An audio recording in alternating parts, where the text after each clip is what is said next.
اعوذ باللہ من الشیطان الرجیم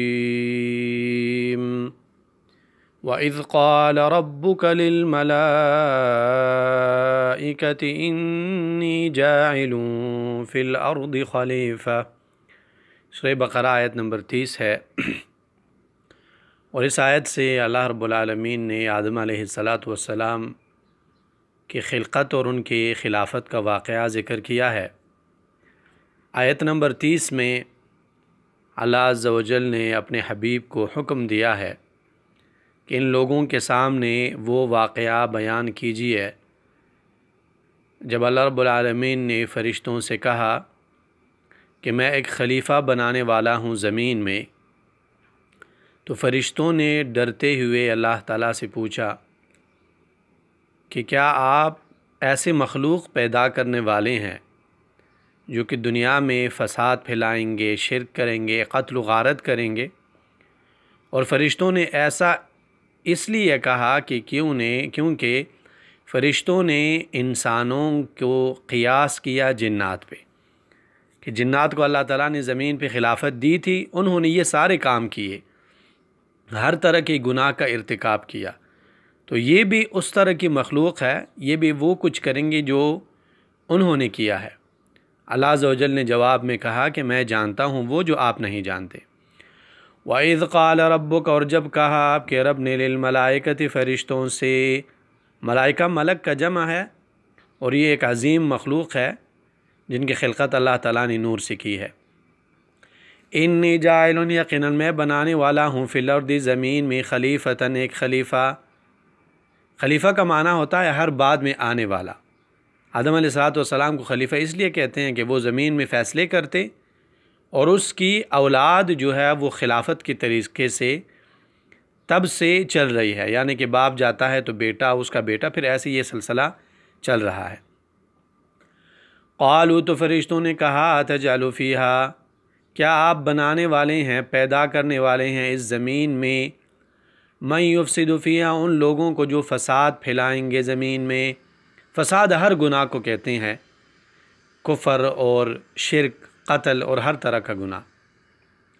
وَيَسْفِكُ الدِّمَاءَ، اور بہائیں گے خون، ایک دوسرے کو قتل کریں گے۔ وَنَحْنُ نُسَبِّحُ بِحَمْدِكَ، اور ہم تسبیح بیان کرتے ہیں آپ کے حمدوں کے ساتھ، یعنی ہم سبحان اللہ بھی پڑھتے ہیں، الحمدللہ بھی پڑھتے ہیں۔ وَنُقَدِّسُ لَكَ، اور آپ کی صفائی بیان کرتے ہیں، آپ کی صفائی بیان کرتے ہیں ان ساری چیزوں سے جو آپ کے ساتھ مناسب نہیں ہے۔ قال انی اعلم ما لا تعلمون، اللہ تعالیٰ نے فرمایا یقیناً میں جانتا ہوں وہ جو آپ نہیں جانتے۔ اس آیت میں سب سے پہلا مسئلہ یہ ہے کہ اگر کوئی کسی مسئلے کے بارے میں نہیں جانتا تو اسے اہل علم سے پوچھ لینا چاہیے۔ دوسرا مسئلہ یہ ہے کہ قتل و غارت یہ منع ہے، اور یہ زمین میں فساد پھیلانے کے مترادف ہے۔ اسی طرح اللہ رب العالمین نے اس آیت میں آدم علیہ السلام کی فضیلت ذکر کی ہے فرشتوں پر۔ آیت نمبر 32 میں یہ بات ذکر ہے کہ آدم علیہ السلام کی فضیلت کو ثابت کرنے کے لیے اللہ عز و جل نے آدم علیہ السلام کو چیزوں کے انواع کے نام سکھا دیے۔ یہ آسمان ہے، یہ زمین ہے، یہ پانی ہے، یہ درخت ہے، ان ساری چیزوں کے نام اللہ تعالیٰ نے آدم علیہ السلام کو سکھائے، اور پھر آدم علیہ السلام کی فضیلت کو ثابت کرنے کے لیے ان سے کہا گیا کہ یہ نام آپ فرشتوں کے سامنے پیش کریں، اور فرشتے ان ناموں کے بارے میں نہیں جانتے تھے، تو آدم علیہ السلام کو اللہ تعالیٰ نے اس طریقے سے فضیلت دی۔ وَعَلَّمَ آدَمَ الْأَسْمَاءَ، اور سکھائے اللہ تعالیٰ نے آدم علیہ السلام کو الاسماء نام، کلھا سارے جنسوں کے نام۔ ثُمَّ عَرَضَهُمْ عَلَى الْمَلَائِكَةِ، پھر پیش کیے گئے یہ نام فرشتوں پر۔ آدم علیہ السلام فرشتوں کے سامنے گئے اور ان سے کہا کہ مطلب اس کا نام آسمان ہے، اور یہ زمین ہے، اور یہ جیسے علماء کہتے ہیں پلیٹ ہے، یہ جو ہے اس طرح کی ساری چیزیں۔ فَقَالَ أَنبِئُونِي بِأَسْمَاءِ هَؤُلَاءِ، تو کہا اللہ تعالیٰ نے مجھے خبر دیں، آگاہ کریں ان چیزوں کے ناموں کے بارے میں۔ اور یہ بھی ہو سکتا ہے جیسے بعض مفسرین کہتے ہیں کہ یہ سوال آدم علیہ السلام نے پوچھا ہو، ان کنتم صادقین، اگر آپ سچے ہیں، آیت نمبر 32 میں اللہ رب العالمین نے فرشتوں کا اعتراف اور اقرار ذکر کیا ہے کہ سوال جو فرشتوں نے کیا تھا وہ صرف استفسار کے لیے تھا، انہیں صرف اپنے آپ کو سمجھانے کے لیے تھا، نعوذ باللہ وہ اللہ پہ اعتراض نہیں تھا۔ لیکن جب فرشتوں کو لگا کہ ان سے لغزش ہو گئی ہے تو وہ معافی مانگنے لگے۔ انہوں نے کہا، قالوا، کہا فرشتوں نے، سبحانک، اللہ پاکی اور صفائی ہے آپ کے لیے، ہر طرح کی تعریف کی صفات آپ کے لیے ہے۔ لا علم لنا، نہیں ہے علم ہمارے لیے، نہیں ہے علم ہمارے پاس، الا ما علمتنا، مگر وہ علم ہے اللہ جو آپ نے ہمیں دیا ہے۔ ان ہمارے پاس کوئی علم غیب نہیں ہے، ہم اس بارے میں نہیں جانتے تھے کہ انسانوں کی خلقت میں بہت سارے حکمتیں ہو سکتی ہیں، تو ہم سے غلطی ہو گئی۔ انک انت العلیم الحکیم، یقیناً آپ علم والے اور حکمت والے ہیں۔ آیت نمبر 33 میں اللہ رب العالمین نے پھر اسی بات کی تاکید ذکر کی ہے۔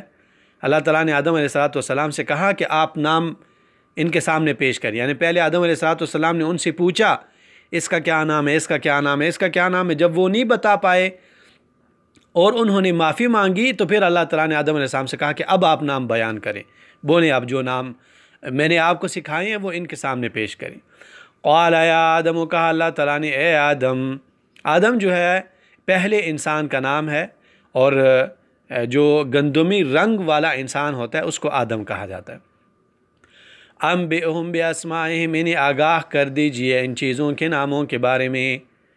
فلما انباہم باسمائہم، تو جب آدم علیہ السلام نے آگاہ کیا فرشتوں کو ان چیزوں کے ناموں سے، قال الم اقل لکم، تو کہا اللہ تعالیٰ نے، کیا میں نے آپ سے نہیں کہا تھا، انی عالم، یقیناً میں اچھی طرح جانتا ہوں، غیب السماوات والارض، چھپی ہوئی چیزیں اور راز کی چیزیں آسمانوں میں اور زمین میں، وَأَعْلَمُ مَا تُبْدُونَ، اور جانتا ہوں وہ ساری چیزیں جو آپ ظاہر کرتے ہیں، وَمَا كُنْتُمْ تَكْتُمُونَ، اور وہ بھی جانتا ہوں جسے آپ چھپاتے ہیں۔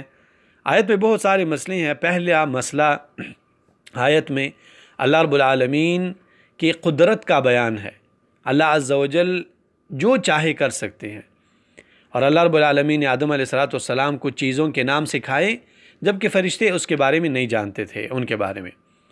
دوسرے نمبر پہ آیت میں اللہ رب العالمین نے علم کی فضیلت ذکر کی ہے۔ اگر اللہ تعالیٰ نے آدم علیہ السلام کو فضیلت دی فرشتوں پہ تو علم کی وجہ سے۔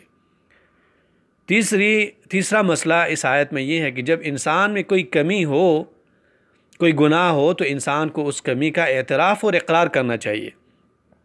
چوتھے نمبر پہ یہ ہے کہ اگر کوئی ڈانٹ کا مستحق ہے تو اس کو ڈانٹنے میں شریعت میں کوئی حرج نہیں ہے۔